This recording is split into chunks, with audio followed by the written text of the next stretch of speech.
Average Joe. Sif.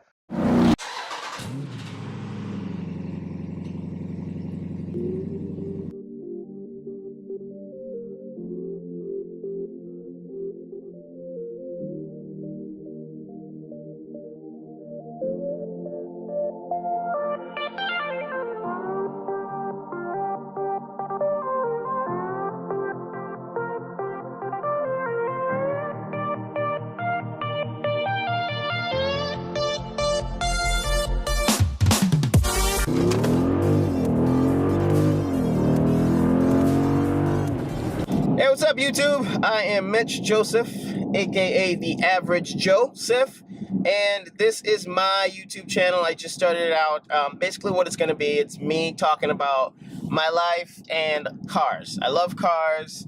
I've owned many vehicles, a lot of them in the last 5 years, and I have experienced a lot of different driving. I have a lot of different driving experiences from a lot of different vehicles. I've owned BMWs, 3 Series, 5 Series BMWs, X5s, Ford F-150, Chevy Avalanche, Ram 1500, Charger SRT 8, and that's just mine, not talking about anything my wife owns. Had a lot of experience with vehicles, and today we're going to be talking about my 2014 Jeep Grand Cherokee SRT, which by far is my favorite of all the Jeeps. I hope that light's coming in clear. It might not be coming as good as I want to be, but anyway, love the vehicle. I've only had it for a couple weeks now, but I have nothing but good things to say about it. It really does do everything as far as being a grocery getter, a family hauler, 0 to 60 beast. It works. Coming in with its 6.2 liter Hemi, cranking out 470 horse. It's one of those vehicles that you just don't really expect, but when you see it perform, it definitely surprises and doesn't disappoint.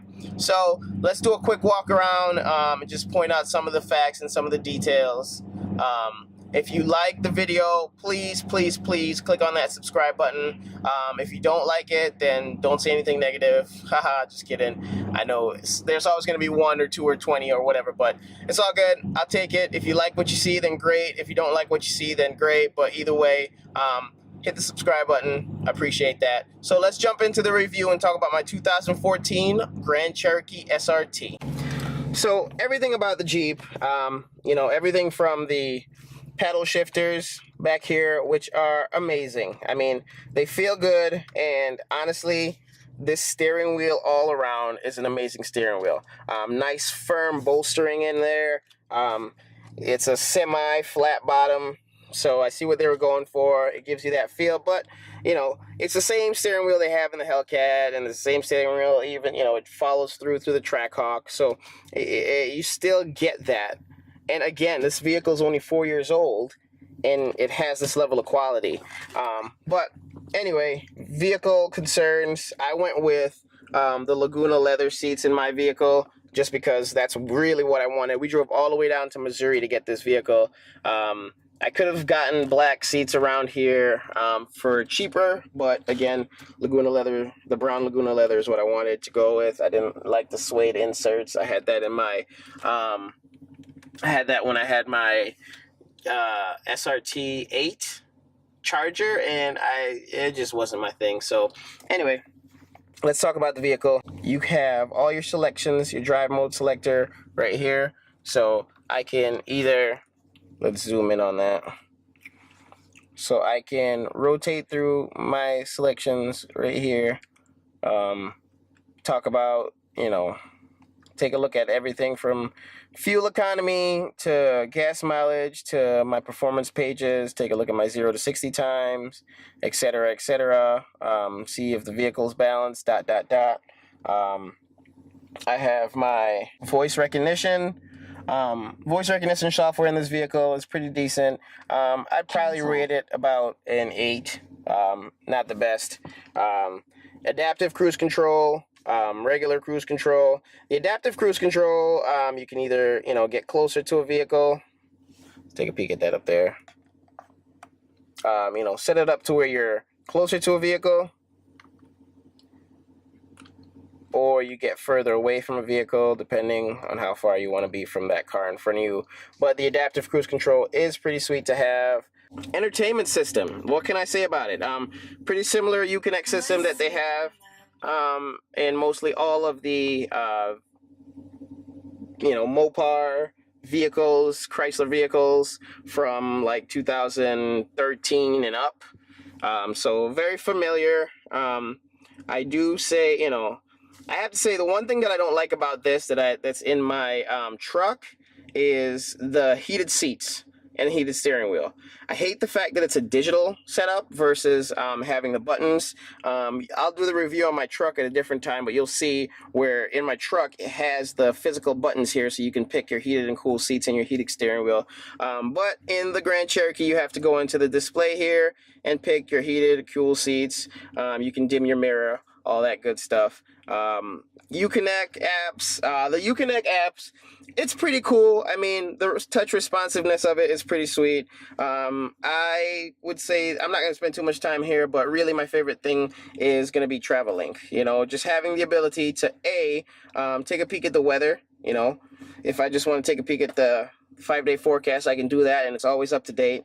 And the other thing that I really, really like is the gas prices. I can pick, gas stations near me. I can look up fuel type, pick regular, premium. Obviously, the SRT only runs premium. Do not put regular in this thing. Distance, how far it is from me, and then what one has the better price. So typically I go with the better price, obviously. But anyway, really like that about it. Climate control, like I said, you saw it yourself, exactly how to get in here. You can check out that again from there. Navigation, I don't know if it's just me having not being set up completely exactly the way I need to be in here, but when it comes down to the navigation in this versus navigation in my truck, I feel like my truck's is better. So again, it might just be something where the setting is like, avoiding highways and all that stuff. So it's putting me through my paces, finding where I need to go, but it was definitely better in my truck. All around, it's a pretty decent system. I can say that in comparison to some of the systems that I've seen in previous vehicles, like I said, I've driven BMWs, iDrive, and all that nonsense.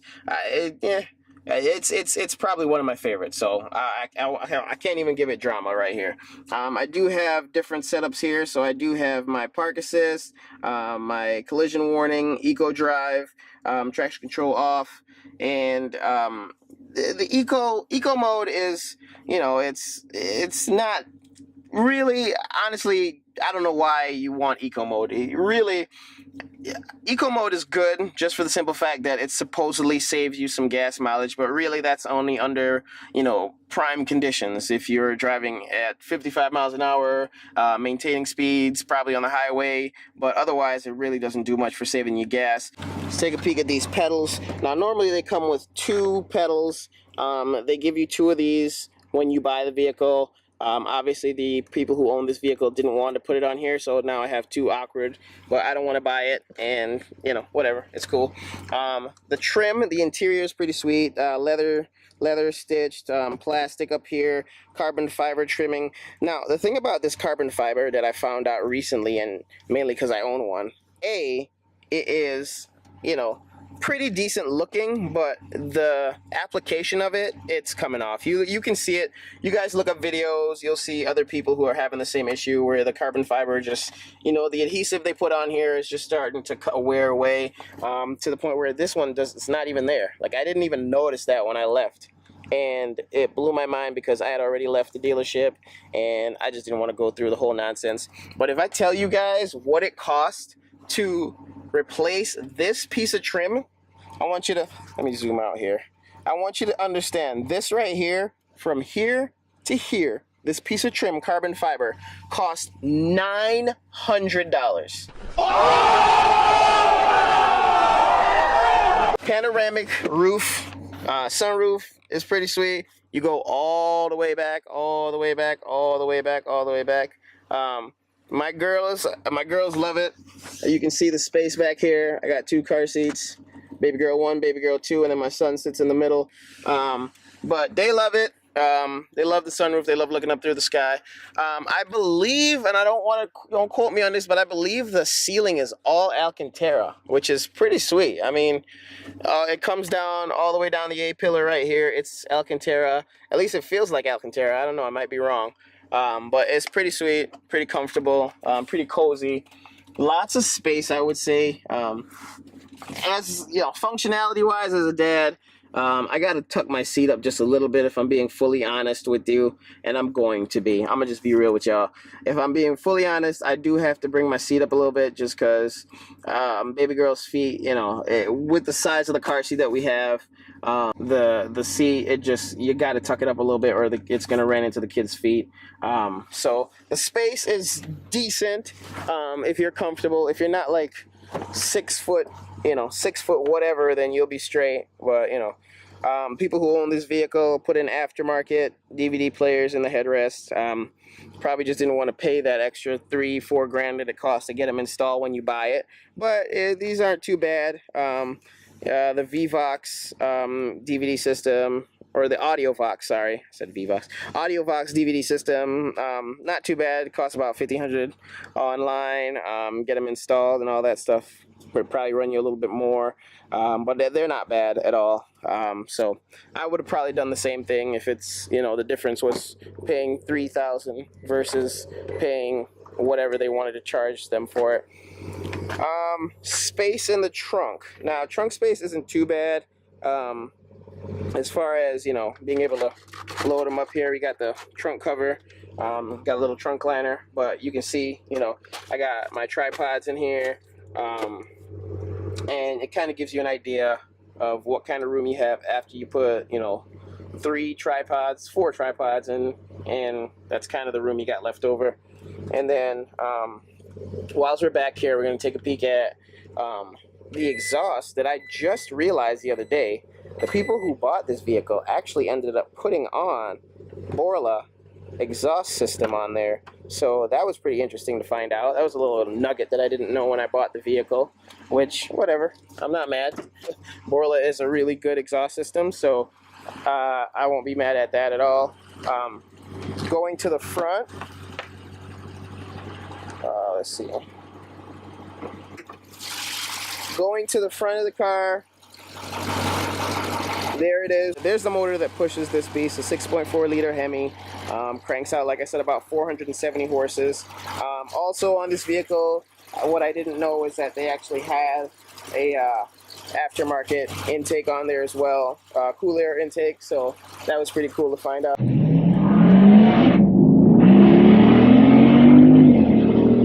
Nope! Nope! You're not ready! Nope!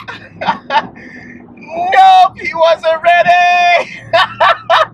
Oh, that's funny. So, this truck, Chevy, I don't know what it is. Chevy something pulled up next to me. And he thought he was going to blow out on me. He really did. But he wasn't ready! I don't know if the angle's good from this side to where you guys can see him, because I just looked over at him to see what he was doing, and he looked like a couple of older guys. I thought they were just gonna go mosey on by me, but apparently they thought they were ready, but they weren't. So for the sake of being prepared, I'm gonna shift back into sport mode and manual and just see exactly what happens. They thought they were ready, but they weren't ready. Too soon. Doesn't matter if you win by an inch or a mile. Winning is winning. It don't matter if you win by an inch or a mile. Winning's winning.